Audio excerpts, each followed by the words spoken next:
get ready with me because we have a biglaang lakad ng hobby ko. And ito, sakto, itatry ko na tong Shiglam product. So, yeah, tara, why not, diba?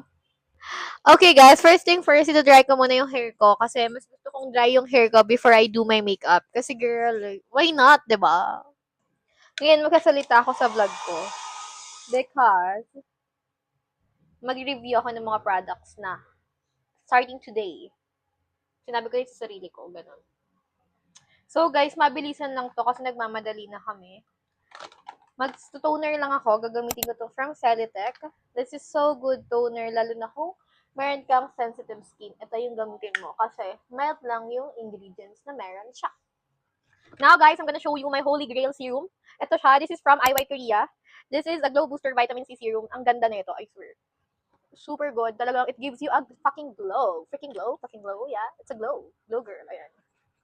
Next, it's guys, moisturizer. This is from Celitech again. Kailangan ko pa bang i-explain to? This is so good na moisturizer.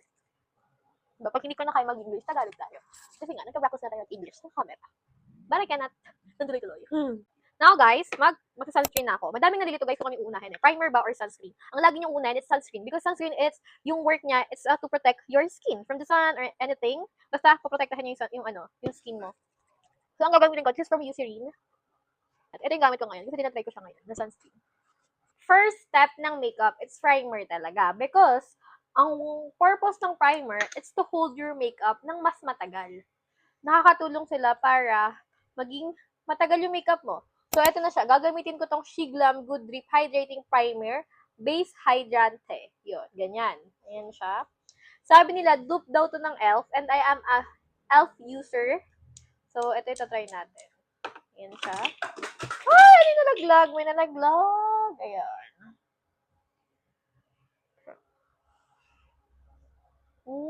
Smooth. Malamig siya sa face, in fairness. Malamig siya sa mukha, ah. So, antayin natin naman mag-set and then, boosh, yun na yun. And guys, may nag-tint feeling siya, ayan. So, talagang kakapit yung makeup mo here. So, yeah. I-wear test ko to, guys. So, done ako mag-primer. Magdaganito na ako. e.l.f. Halo Glow Highlighter.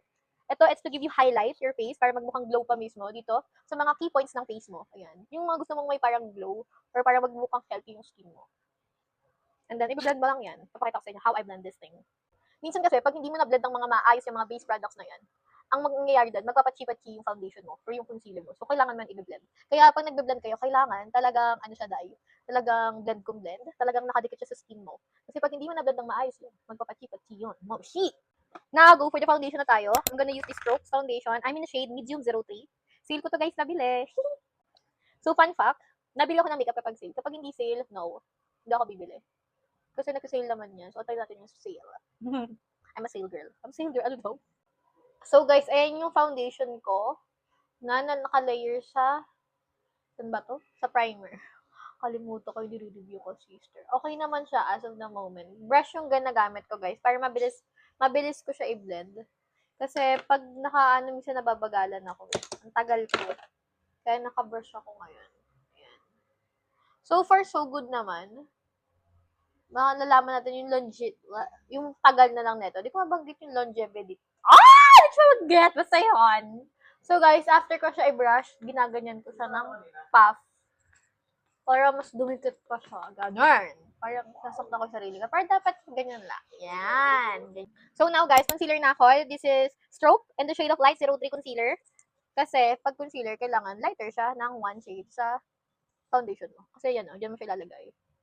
Yun, sa mga gusto mong itago ng mga fake na mga chismis sa iyong mukha. Ayan, ganyan. So ako kasi guys, bago ko siya i-blend, magbinis ako neto, gamit ko yung Mario Badescu. Lang. It helps you para ma-blend siya ng mas maayos and ng hydrate, ng hindi dry. Ganon. So, blend natin. Gamit tong fluff. Yarn. Diba? Blend ko lang the other side. Hindi ko na-i-film kasi mas haba tong video dahil ang daldal ko pa. Diba? So guys, ito na siya. Ayan yan. Primer, foundation, and concealer. So far, so good. Nakalapat naman ng maayos yung look ko. But this is my look of pangit. So now, guys, magko-contour ako. Gagamitin ko tong from Shiglam. Sobrang dali lang itong gamitin, guys. Look at this. How I glide this ng super smooth lang. Diba? Sobrang dali. Ito yung hinahanap ko. Diba? Sobrang dali nga nagamitin. Blend ko lang. Tapos tapos na ako. Yun na yun. This is how I do blending my nose. Yun lang. Hindi ko alam ba't late ko to na-discover, pero ang ganda niya, di ba? Dali niya nang gamitin ng pang-contour ng ilong, lalo na kung beginner ka. Sobrang dali lang. Ang ilong, ang tangos. Di ba? Sabi ko sa inyo, budol, magpabudol na rin kayo sa akin. Check nyo kung yung link nito dahil ipapost ko to sa social media ko. Kasi super ganda niya. Ang dali gamitin. Now guys, nag-set na ako ng makeup. Gagamitin kong ito. Natanggal na siya, but it's Richand. This is a Thailand brand. Lag ko itong ginagamit. Inuubos ko na siya. Kasi kahit mahihirapan na ako kung saan ako makakabili. Pero hayaan mo na. Ang dali niya na kasi gamitin guys, just to set up the powder. So tapos na ako mag-set ng face, mag-eyebrow na ako. Yan. From Shiglam din to guys ha, by the way. Ang ganda na itong eyebrow na to. Talagang nag-set yung ano ko dito, kilay ko dito. Talagang set kong set, talagang nagtatagal siya. Ayan. Madali na lang kasi ako magkilay kasi guys, naka-align na yung kilay ko. Ganyan na siya. So, yeah. Maswerte ako dahil nakuha ko ang kilay ng aking tatay. Talagang makapal siya and shape ko na lang. Yan. Pinapatread ko na lang siya. Kaya ganyan lang siya kadali for me. Thanks to sa jeans, mom and dad. Thank you. And then guys, magla-line ako. Gamit ko is from Shiglam. Actually, set yan. Set yan sila. May set na nabibili sa Shiglam. Isang may pen, and then isang mayroong regular one, na parang pencil siya. Yan, ganyan lang. Sobrang dali. Di ba? Tingnan nyo, pakak, pakak. Di ba? So, after this, guys, blush on. So, guys, yung gagamitin kong blush on, this is from Pink Flash. Actually, Pink Flash is a good blush on. Maganda siya. Pigmented din. Di ba? So, after this, mag-highlighter ako. And I'm gonna use my Dior. My Kitty Dior palette. This is my dream palette, guys. And thanks to my husband because binilan niya ako. Salamat. And now, gagamitin ko na siya. I'm gonna use this thing because it's super cute. Sobrang subtle lang nito sa skin. Subtle! Ang arte! Ayan na nga. Sobrang ano sa skin. Ayan, look at this. Diba? Oh, natural glow. It gives you a natural freaking glow. And I love glow. Oh, so nice. Ang ganda niya. Worth it ang pera mo dito. Diba? Parang natural glow lang. Na parang kala mo kinikilig ka lang sa crush mo. Diba? And to my nose, gagamitin ko itong light one. Dito. Dito ko siya ilalagay. Ayun o, diba? Nakita nyo yung effect sa camera. Pak. Hindi siya kasing super duper glow yung kitang-kita mo. Yung kagaya nung sa Hair Beauty. But it gives you a normal and natural glow that I like. Na parang kala mo, fresh lang and parang akala mo natural glow siya. O, diba? Ganda mo, kita nyo yan? Oh my god, so pretty. And now guys, for the lips, I'm gonna use this Kiko Milano lip liner in the shade of number 34. Now guys, meron akong new lipstick.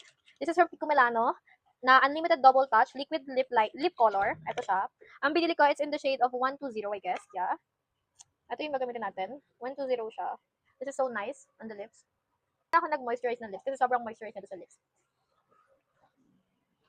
Diba? It looks so cute. And then magtatap ako netong ultimate double touch na, ang tawag dito, number 2, top coat. Ito yung top coat niya. Pero bago ako mag-top coat kasi milig pa ako maglagay sa ilalim. Ito ang Revlon. Ay, Revlon ba? Ay, L'Oreal pala. This is L'Oreal in the shade of 666 Ivy. Ayan, dito sa top. Ayan. And then, ganito ang top coat. Kasi pampagid ng glow ko eh. I'm bugs. Diba? I'm so fresh! And now, guys, ito na tayo.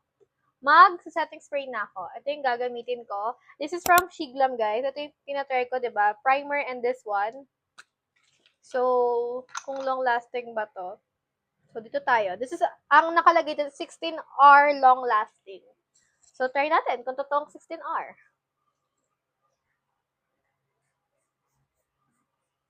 So, yeah. Sobrang ano ng mist niya. Sobrang nipis. Ang sarap sa face. Like, alam mo talaga yung mist na mist siyang ganon. Parang feeling ko magiging lip gloss girly na ako. Parang ganda siya sa skin pala. Okay, I get the hype. Ang sarap na to sa face. Ulitin ko lang ha. Sobrang fine ng mist na niya. Ayoko magka-fine ng product na lang. Di ba? Kita niyo yun? Nipis. Sarap sa face. Wala akong ilalagay na setting spray, ayun lang, para matest natin kung talagang pakak na pakak at talagang pang matagal at talagang dikit na dikit, tak na tak talaga yung mukha ko. So, yung makeup ko sa mukha ko. So, yeah. Mag-ayos lang ako and then may final look. Nag-try ako na mag-mascara. Pero tingnan nyo, cry baby talaga ako. Kaya ako nag-mascara kasi tingnan nyo. So, try tayo ng mascara. Hinabol ko. This is from Sivana. Thailand brand to, guys. Okay naman din to. So, guys, this is my full look. Nag-try ako maglagay ng konting mascara kahit hindi ako super comfortable just to complete the look lang. But yeah, this is my look. Diba? I'm a kitty. Okay, guys. So guys, if you're interested for those products na ginamit ko, i-share ko sa inyo yung link nasa comment section. Ilalagay ko sa comment section yung mga link. And for the black app, nasa yellow basket yun. So, yun lang guys. Bye-bye. Love, bless.